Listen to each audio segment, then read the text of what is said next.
In a small kingdom nestled between rolling green hills and fertile farmlands, there stood a quaint village where the people lived simple but contented lives. It was here that Princess Amara made her home in the royal palace, under the benevolent rule of her father, King Rohan. From an early age, Amara was known throughout the village as a kind and gentle soul. Despite her royal upbringing, she never put on airs or looked down upon the commoners. The princess had a warm smile and friendly demeanor for everyone she met, whether it was the baker's wife or the farmer tending his fields. She brought joy wherever she went, laughing and playing games with the village children. Issue that she struggled with greatly, a very strong and unpleasant body odor that seemed to follow her everywhere. Even as a young girl, her smell was considerably worse than the other children. The other kids would wrinkle their noses and keep their distance when Amara joined their play. As she grew into a teenager, the pungent odor only worsened, becoming impossible to ignore. The villagers tried their best to be polite and not draw attention to Amara's condition out of respect for the princess and the king. But some were not so considerate, whispering unkind remarks about the stinky princess behind cupped hands. Others would quickly usher their children indoors when they saw Amara approach. The young girls who were once her friends eventually stopped interacting with her, turning the other way to avoid having to endure the unpleasant smell. As Amara blossomed into a beautiful young woman, her foul odor unfortunately did not go away. If anything, it became even more pungent and overwhelming. Many young men from the village and surrounding areas took an interest in potentially courting the lovely princess.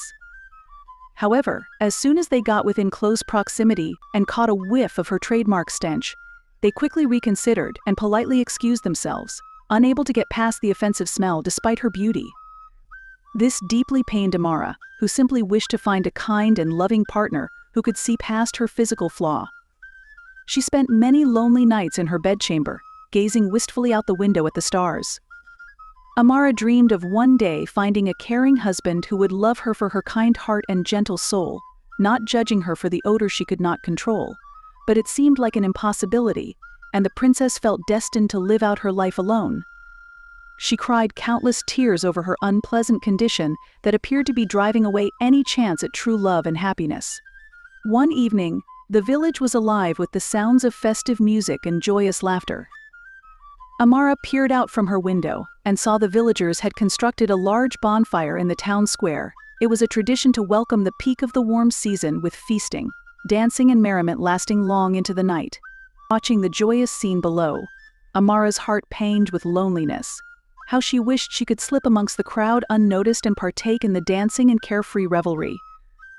But she knew that as soon as her odor became apparent, the merriment would come to a halt as people recoiled from her in disgust. Tears stung her eyes as she resigned herself to remaining in her bedchamber for yet another village celebration. A spark of determination ignited within Amara's heart. Why should she be forced to hide away on such a beautiful, festive night? If even for just a few minutes, she wanted to twirl amongst the vibrant dancers to feel the warmth of the bonfire and music pulsing through her body. With heart pounding, Amara threw on one of her flowing dresses and cloaks, tucking a scarf around her neck and face to disguise her identity. She then crept down the palace halls and quietly slipped out through a side door. Sticking to the shadows, Amara cautiously made her way across the village green towards the raucous festivities. The merry sounds grew louder with each step, buoying her spirit. By the time she reached the outer fringe of the crowd, her earlier misgivings had melted away, replaced by giddy exhilaration. The sparkling bonfire cast a warm golden glow over the joyful scene, laughing couples dancing, musicians playing lively folk tunes, merchants selling fragrant skewers of hot food, and children running about waving sparklers. It was utterly enchanting. For several delirious moments, the disguised Amara was able to spin and prance amongst the crowd without anyone being the wiser as to her identity. She beamed with unrestrained joy, her earlier loneliness forgotten. She twirled and clapped with the beat of the drum circle, swaying her hips and swishing her skirts in time. However, her secret revelry was not to last. An errant breeze suddenly kicked up, blowing Amara's scarf away from her face and wafting her powerful body odor across the square. Within seconds, people began wrinkling their noses and looking around with sour expressions for the source of the foul stench. The musicians faltered, their tunes becoming disjointed as more and more revelers took notice. A hush fell over the square as all eyes turned toward the cloaked figure of Amara, whose identity was now obvious from the look of humiliated dismay on her exposed face. The princess, a woman, gasped in disgust, quickly pulling her children behind her. The once joyful mood turned sour as quickly as the wind shifted. People grimaced and recoiled from AMARA, doubling over and pretending to gag at the repulsive smell emanating from her. Cruel snickers and whispers rippled through the crowd, as the villagers began exchanging insulting remarks about the stinky Princess. AMARA stood rooted to the ground, with hot tears of shame and mortification stinging her eyes. She opened her mouth, but no words came out. Her fleeting taste of carefree abandon and revelry had turned to utter humiliation. Without a second thought, she turned and fled from the bonfire, the sound of raucous laughter following in her wake. She ran blindly, stumbling over the uneven ground and tree roots until the lights and sounds of the summer celebration were far behind. Eventually, AMARA found herself collapsed behind a small copse of bushes, chest heaving with ragged sobs. Why was she afflicted with such a wretched condition that prevented her from ever experiencing true happiness and acceptance?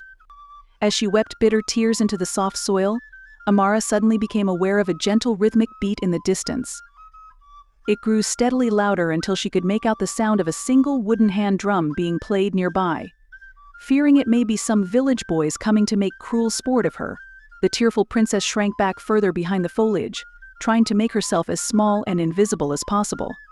But then a cheerful male voice called out, "You there behind the bushes. Please, come on out, do not hide yourself away.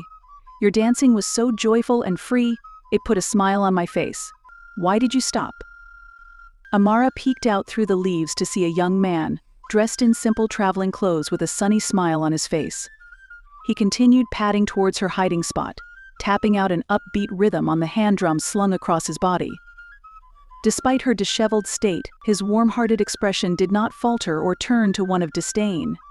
"Why, you're not put off?" AMARA asked hesitantly, shrinking back slightly. The young man shook his head adamantly. "Not at all. Your soul shone so beautifully when you danced, your momentary ecstasy was a gift to behold. Why should a passing aroma keep me from appreciating such blissful artistry?" AMARA's eyes widened, her cheeks flushing at the kind words and his easy dismiss. A royal